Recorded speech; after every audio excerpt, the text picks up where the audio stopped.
So student, कल हम लोग क्वेश्चन नंबर 9 तक देखे थे। अब आज हम लोग क्वेश्चन नंबर 10 से देखेंगे कि इसमें क्या दिया हुआ है।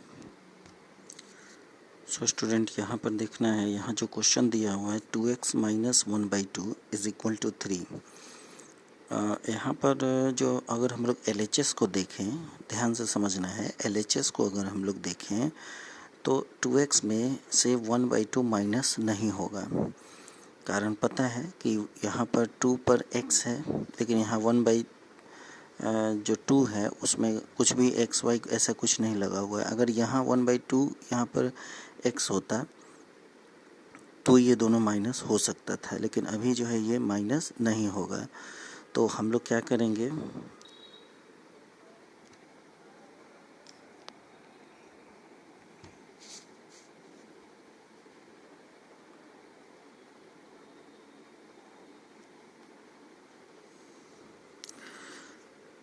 जैसे यहाँ पर 2x है तो 2x यहीं पर रहेगा और ये उधर चला जाएगा, तो ये हो जाएगा 3 + 1/2। यहाँ माइनस में था, अब ये कहाँ चला जाएगा, प्लस में हो जाएगा। एक बात और कि यहाँ पर ये माइनस साइन में था, इसलिए उधर जाकर के किस में कन्वर्ट हो जाएगा, प्लस में कन्वर्ट हो जाएगा। अगर यहाँ माइनस नहीं होता, ये डिवीज़न फॉर्म में होता, तो उस तरफ जाने के बाद ये 2/1 हो जाता। अभी आगे इस बारे में हम लोग पढ़ेंगे, पहले इसको देख लेते हैं। जैसे ये माइनस साइन है तो उधर सिंपली ये पलटेगा नहीं, ये क्या हो जाएगा, प्लस साइन में हो जाएगा। सो स्टूडेंट, अब हम लोग देखना है कि यहाँ जैसे 3 + 1/2 है, तो हम लोग जो है सिंपली इसको करेंगे क्या कि इसको, इस फ्रैक्शन को हम लोग जैसे क्लास 5 में बनाते आए हैं, ध्यान देना, जो RHS में है -1/2 को जो हम इधर ले गए वो प्लस में कन्वर्ट हो गया। तो अब जो है इसको हम लोग क्या करेंगे कि जैसे हम लोग फ्रैक्शन बनाते आए हैं, ठीक है, अब उसी तरह हम लोग इसको बनाएंगे, तो इसका आंसर 7/2 आएगा। एक बार और हम इसको रफ में, यहाँ पर रफ में कर देते हैं। जैसे हम लोग यहाँ पर लिखे थे 3 + 1/2, तो हम लोग इसके नीचे 1 समझते हैं, इसके नीचे जो है ये 1 है, तो यहाँ पर 1 है तो हम लोग एलसीएम पहले लेते थे फ्रैक्शन का। जैसे 2 और 1 है तो क्या हो जाएगा, एलसीएम इसका 2 हो जाएगा। और यहाँ पर ये 1 है तो 1 से इसको हम डिवाइड करेंगे तो क्या आएगा, 2 आएगा। 3 × 2 = 6। हम लोग ऐसे ही फ्रैक्शन बनाते हैं, प्लस साइन है तो प्लस डाल दिए, 2 से 2 डिवाइड होगा 1 आएगा, 1 से 1 मल्टीप्लाई होगा 1 ही होगा। तो इसी तरह ये जो है 7/2 आया है, जो कि हम यहाँ पर लिखे हैं, ठीक है। ये इसको करने की आवश्यकता नहीं है, माने जो बच्चे को ऐसा नहीं समझ में आया हो तो इसलिए हम ऐसा करके दिखाए हैं। जिन बच्चे को आ गया है समझ में तो ठीक है। अब देखिए, यहाँ 2 और x के बीच में पिछले वीडियो में भी बताए थे कि यहाँ मल्टीप्लाई का साइन है, तो जब ये 2 को हम उधर भेजेंगे तो ये ऑलरेडी डिवाइड में हो जाएगा। एक बात और यहाँ ध्यान देना है कि 2 के नीचे यहाँ 1 छिपा हुआ है, ठीक है, 2 के नीचे 1 छिपा हुआ है, ठीक है, यह छिपा हुआ रहता है। तो x = इसका मतलब है, इसको समझेंगे 2/1, यहाँ 1 हिडन है, छिपा हुआ है, तो 2/1 है, उधर जाएगा, मल्टीप्लाई फॉर्म में है। अभी ये 2 और x जो है ये दोनों मल्टीप्लाई फॉर्म में न है, तो जब ये उधर जाएगा तो डिवाइड फॉर्म में हो जाएगा, और जब डिवाइड फॉर्म में हो जाएगा तो ये पलट जाएगा। मतलब ये 2/1 है तो 1/2 हो जाएगा। मतलब यहाँ 7/2 डिवाइडेड बाई 1/2 हो जाएगा। फिर इसके आगे बढ़ना है, अगला स्टेप में हो जाएगा x = अब हम लोग इस फ्रैक्शन को, डिवाइड वाले फ्रैक्शन को जो है कैसे बनाते थे, तो 7/2 फर्स्ट नंबर वैसे ही होगा, ये मल्टीप्लाई में 2/1 में आ जाएगा, और यही यहाँ से यहाँ ये कट जाएगा, 7/1 मतलब 7। तो x का मान जो है यहाँ पर ये क्या आएगा, 7 आएगा। कोई कन्फ्यूज़न नहीं हुआ होगा, हम बहुत तोड़ के समझाए। यहाँ पर कैसे हम 7/2 लाए हैं, यहाँ पर रफ में हम बता दिए हैं। और उसके बाद फिर इसके बाद यहाँ पर ये 2 और x जो है ये डिवाइड मल्टीप्लाई फॉर्म में है, जो पिछले वीडियो में हम बता चुके हैं ऑलरेडी।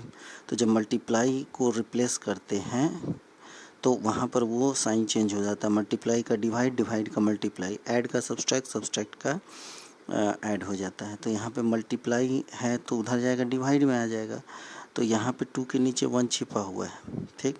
तो इसीलिए वो जब उधर जाएगा RHS की तरफ जाएगा तो यहाँ 2/1 है तो यहाँ 1/2 हो जाएगा, ठीक है। अब 1/2 हो जाएगा। अब उसके बाद फिर x is equal to 7/2 divided by 1/2। अब हम फिर यहाँ पर देखेंगे कि डिवाइड को हम लोग कैसे सॉल्व करते हैं। तो फ्रैक्शन का डिवाइड हम लोग जानते हैं कि फर्स्ट नंबर वैसे ही होता है, सेकंड नंबर फिर पलट जाता है। तो अभी 1/2 अब फिर से 2/1 हो गया, तो 2 से 2 कट जाएगा, यही 7 हमारे पास बचेगा। सो स्टूडेंट अब यहाँ पर देखना है कि 11 नंबर क्वेश्चन, ठीक है। यहाँ देखना है कि ब्रैकेट में दिया हुआ है, ठीक है, ये क्वेश्चन है। तो हम लोग क्या करेंगे इसमें कि सिंपली जो है ब्रैकेट के भीतर तो कोई वर्क नहीं होगा, ठीक। तो हम लोग क्या करेंगे, पहले इस ब्रैकेट को, स्मॉल ब्रैकेट को रिमूव करेंगे। कैसे करेंगे, तो बाहर में जो भी साइन या डिजिट होता है उसे मल्टीप्लाई करके करते हैं। तो यहाँ पर क्या हो जाएगा, 3x हो जाएगा, ठीक, प्लस हो जाएगा 6 3 जा 18 हो जाएगा। ये ब्रैकेट से आउट हो गया, बाहर हो गया, ब्रैकेट को हम रिमूव कर दिए मल्टीप्लाई करके। चूँकि ये 3 भी प्लस में ही है तो सबका साइन वैसे ही रहेगा। चलिए आगे देखते हैं। 3x इज इक्वल टू हो जाएगा 24 माइनस 18, 6 हो जाएगा। और यहाँ पर जो है x इज इक्वल टू हो जाएगा 6/3, 2, मतलब x का वैल्यू हमको कितना आया, x का वैल्यू 2 आया। यही हमारा आंसर हो जाएगा। सो स्टूडेंट अब 12 नंबर जो क्वेश्चन है वो अब बन जाएगा, ठीक है। तो इसी बेस पर हम लोग को 12 नंबर भी बनाना है। सो स्टूडेंट अब 13 नंबर क्वेश्चन हम लोग देखते हैं। यहाँ पर देखना है -8 है तो x/4 से -8 सब्सट्रैक्ट नहीं होगा। तो नहीं होगा तो हम लोग क्या करेंगे, सिंपली 8 को उधर ट्रांसफ़र कर देंगे। 1 प्लस में है, ये 8 उधर जाएगा तो प्लस में कन्वर्ट हो जाएगा, इज इक्वल टू 9 हो जाएगा। अब हम लोग यहाँ पर अगला स्टेप देखेंगे, x/4 है, यहाँ 9 है, तो ये डिवाइड फॉर्म में है।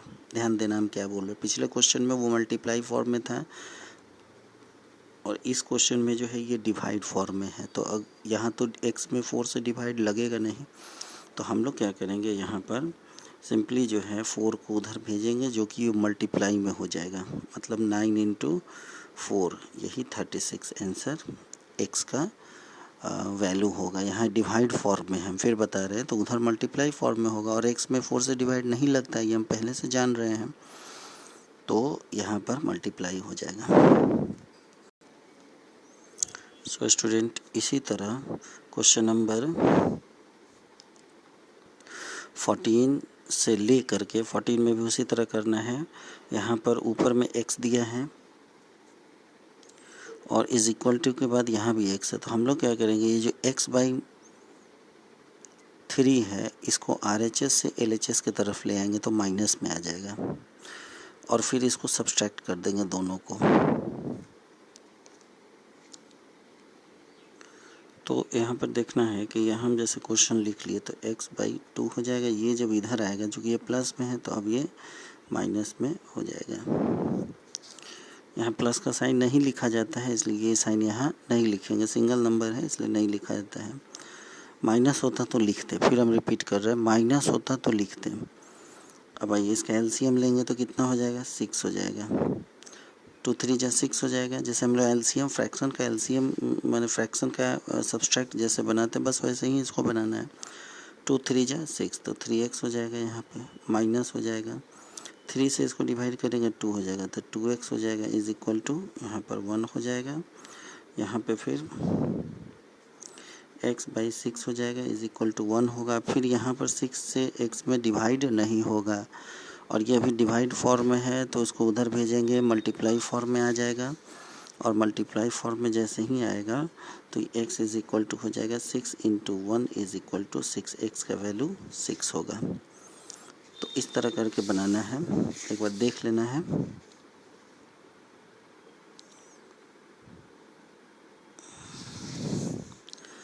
तो इस तरह करके स्टूडेंट 14 से लेकर के 20 तक ईज़िली जो है ये आपसे बन जाएगा। फिर अगले वीडियो में यहाँ तक देखना है 20 तक, ये ईज़िली जो है सब वही मेथड है और वही अप्लाई करना है उसको, है ना। और उसी तरह ये बन जाएगा। अगर फिर भी कोई समस्या या कोई दिक्कत हो तो पूछ लेना है।